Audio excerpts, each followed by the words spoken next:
My husband threw his credit card on the kitchen counter and looked at me like I was a child asking for lunch money. "You really think you can survive without me?" he said. "Without my income, you'd be homeless in a month, Sarah. You have no skills, no career, nothing." I was holding a grocery receipt for $73, money I'd spent on food for both of us, and he was acting like I'd committed fraud. What David didn't know was that I had $847,000 sitting in a business account he'd never heard of, and I was about to become his worst financial nightmare. Let me back up to 4 years ago, when I was still stupid enough to think love meant sacrifice. I'm Sarah, 34 now. I met David when I was 26, working as a software project manager, making decent money. He was in finance, charming, ambitious. We got married after a year. The problems started slowly. First, he suggested I quit my job when we moved for his promotion. "My salary's enough for both of us," he'd said. "Plus, you'll have time to focus on starting a family." I was hesitant, but agreed. We were trying for kids anyway, and the move meant my commute would have been hell. What I didn't mention to David was that I had started doing freelance project management consulting on the side. Just small gigs, a few hours here and there. Keeping my skills sharp, I told myself. I kept the money in a separate PayPal account I'd had since college. David insisted we combine finances completely. Joint checking, joint savings, his name on everything. He'd said, "We're married. What's mine is yours." But then he'd set up account alerts on his phone for any purchase over $50. He'd text me, "What was that $62 charge at Target?" I had to explain every coffee, every haircut, every grocery trip. He started making comments. Little ones at first. "Must be nice not having to work," or "I don't know what you do all day, but the house could be cleaner." Then they got sharper. "You're lucky I take care of you. Most men wouldn't." I kept the freelance work quiet. It felt like my own small rebellion, something that was mine. By the second year, I was making about $3,000 a month. By the third year, I'd built a client roster and was pulling in $8,000. David never noticed. He thought I was watching Netflix and doing laundry. The breaking point came on a Saturday in February. I'd asked David if I could use our joint account to take a professional development course, $900 for project management certification renewal. He'd looked at me like I'd asked for a yacht. "For what? You don't even work, Sarah. Why do you need certification?" "I might want to go back to work eventually." "With what experience? You've been out of the field for 3 years. Nobody's gonna hire you." "I've been doing some consulting." "Consulting? With whose permission?" "I don't need permission to work, David." That's when he pulled up our bank account and started scrolling. "I don't see any consulting income here. Are you lying about working, or are you hiding money from me?" The way he said it, like I was a criminal, made something inside me snap. "I have my own account for that income. It's not much, just..." "You have a secret bank account?" His voice went cold. "Well, you're spending my money on groceries and bills. You're hoarding cash? How much?" It's not like that." "How much?" "About 20,000. I lied. It was actually $127,000 at that point. He laughed, actually laughed. 20,000. Cute. That's what, 4 months of my salary? He stood up, towering over me. "Let me make something very clear. You can't survive without me. Without my income, my insurance, my support, you'd have nothing. You want to leave? Go ahead. See how far 20,000 gets you." I stood there, shaking, not with fear, but with rage. "Maybe I will," I said quietly. "No, you won't." He grabbed his keys. "Because you're not stupid enough to throw away this life. You'd be homeless in a month." He left to play golf with his friends. I sat in that kitchen for 10 minutes, staring at nothing. Then I opened my laptop and got to work. I didn't cry. I'd stopped crying over David months ago. Instead, I pulled up my separate bank account, the one he didn't know about. $127,000, not 20. And that wasn't counting the retirement account I'd been funding or the investment portfolio. He thought I was helpless, dependent, broken. He had no idea who he was married to. I called my best friend Jennifer. We'd worked together at my old job before I quit. She'd since started her own consulting firm. Jen, I need advice, and maybe a lawyer. Say less. Come to my office Monday. That weekend, while David was on the golf course, I worked. I documented everything, every condescending text message about spending, every email where he denied me access to his money for basic things, screenshots of our joint account showing his personal purchases, $400 golf clubs, $200 dinners with colleagues, a $3,000 watch, while questioning my $30 grocery runs. I pulled up our credit card statements going back 3 years. David had been spending an average of $4,000 a month on himself. Meanwhile, I had records of him denying me a $75 dentist copay because it wasn't in the budget. I saved it all to a cloud drive. Then, I did something I'd been avoiding. I contacted a divorce attorney Jennifer recommended. Her name was Catherine, mid-40s, sharp-eyed. Financial abuse is still abuse, she said after I explained everything. The controlling behavior, the monitoring, the condescension, it's textbook. And if you've been building assets separately, we need to protect them. Can he claim half of what I've earned? Depends. When did you start the consulting business? 3 months after we got married.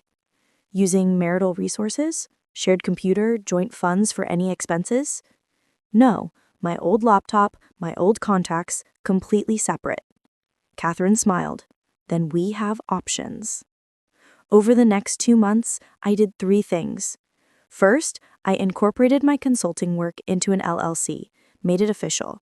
Jennifer helped me register everything properly, backdate contracts with existing clients, create a legitimate business structure. Second, I landed the biggest contract of my life, a 6-month project management gig with a tech company. $40,000 a month. I'd been courting them for weeks, and they'd finally committed. Third, I quietly moved money into protected accounts and consulted with Catherine on asset division strategy. David noticed none of it. He was too busy controlling the $3,200 monthly allowance he gave me from his paycheck. By April, my business account had $340,000. By June, over $500,000. It was time. I filed for divorce on a Wednesday. David got served at his office. I wasn't there to see it, but his paralegal later told me he'd gone white and asked if it was a joke. He called me 17 times that afternoon. I didn't answer. When he came home, I was sitting at the kitchen table with my laptop and a folder of documents. "What the hell is this?" He threw the divorce papers on the table. "Exactly what it looks like." "Over a fight about money? Are you insane?" "No, I'm done." "Done? Sarah, be realistic. You can't afford to divorce me. You'll get what, half the house? My lawyer will drag this out until... I don't want half the house, David. You can have it." He blinked, confused. "What?" "The house is in your name anyway. Keep it. I'm waiving my claim." "Then what do you want?" "Nothing. From you." I opened my laptop and turned it around. "This is my business account. As of today, it has $847,000 in it. I've been running a project management consultancy for 3 years. I currently make about $40,000 a month." The color drained from his face. That's marital property. I'm entitled to half." "Actually, no. I started the business with my own resources, kept it completely separate, and you've spent 3 years telling me I have no skills and no career. I have emails, texts, and recordings of you saying I contribute nothing financially to this marriage. My lawyer thinks a judge will find it very interesting." His mouth opened and closed. "You told me I'd be homeless in a month without you. I bought a condo last week. Cash. Downtown. 2 bedrooms, parking, view of the river. It's under my LLC, so it's not marital property either. You can't. I already did. David sat down heavily. I'd never seen him look so small. He said slowly, "This whole time, you've been lying to me. I've been protecting myself. There's a difference. By hiding money, you monitored every dollar I spent, David. I had to justify buying tampons. You made me feel like a burden while spending thousands on yourself. That's not a marriage, that's control. I took care of you. You tried to trap me. There's a difference." He leaned back and I saw it, the moment he shifted from shock to calculation. Fine. You want a divorce? You'll give me half that business account, half the 401k, and spousal support since you clearly don't need it. I'm not giving you anything, I said calmly. Catherine already filed a motion showing financial abuse patterns. Every receipt you questioned, every purchase you denied me, every condescending comment about my worth, it's all documented. You want to go to court and explain to a judge why you need half my business that you called imaginary? His jaw clenched. You're bluffing. I pulled out my phone and played a recording. His voice, clear as day. You have no skills, you'd be homeless without me. I have 17 recordings like this, plus 3 years of financial records showing disparate spending. He stared at me like he'd never seen me before. Maybe he hadn't. Sign the papers, David. Walk away with your precious house in your ego. Or we can go to court and I'll show everyone exactly who you are. There's one more thing you should know, I said, pulling out another folder. His eyes narrowed. What now? Remember when you got that promotion last year? Senior VP at the firm? What about it? I know why you really got it. I slid a document across the table. Your college roommate, Marcus? The one you said you lost touch with? David's face went pale. He's CEO of the parent company that owns your firm. You've been having monthly golf games with him for 2 years. I have photos, calendar records, everything. That's not... You didn't earn that promotion, David. You got it through nepotism, while telling me I had no skills. I smiled coldly. Marcus's wife, Angela, she's one of my consulting clients, has been for 8 months. She told me everything. The irony was perfect. While David had been diminishing my work, I'd been networking with the wife of the man who'd handed him his career. Angela thinks very highly of my skills, by the way.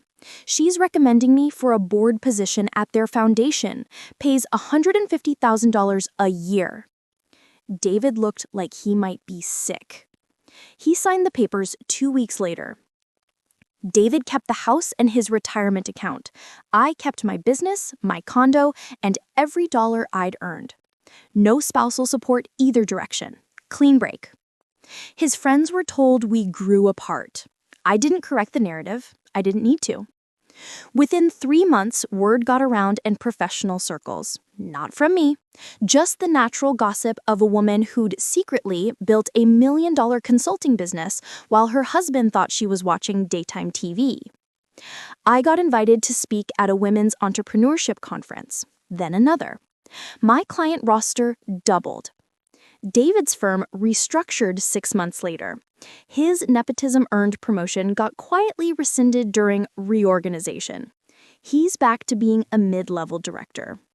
I hear he's dating someone new. I hope he treats her better, but somehow I doubt it. It's been 14 months since the divorce finalized. My business crossed $1.2 million in revenue this year. I hired 2 employees. Jennifer and I are talking about merging our firms. The condo's value appreciated 18% already, downtown real estate boom. I still think about those years sometimes, how small I felt, how I'd started believing the things David said about me. But here's what I learned. Financial abuse works by making you believe you're incapable. The moment you realize you're not, the power shifts completely. I didn't get revenge by destroying David. I got it by becoming everything he said I couldn't be. Turns out, I didn't just survive without his money. I thrived, and that, seeing me successful, independent, unbothered, hurt him more than any revenge scheme ever could. Sometimes the best way to prove someone wrong is simply to prove them wrong.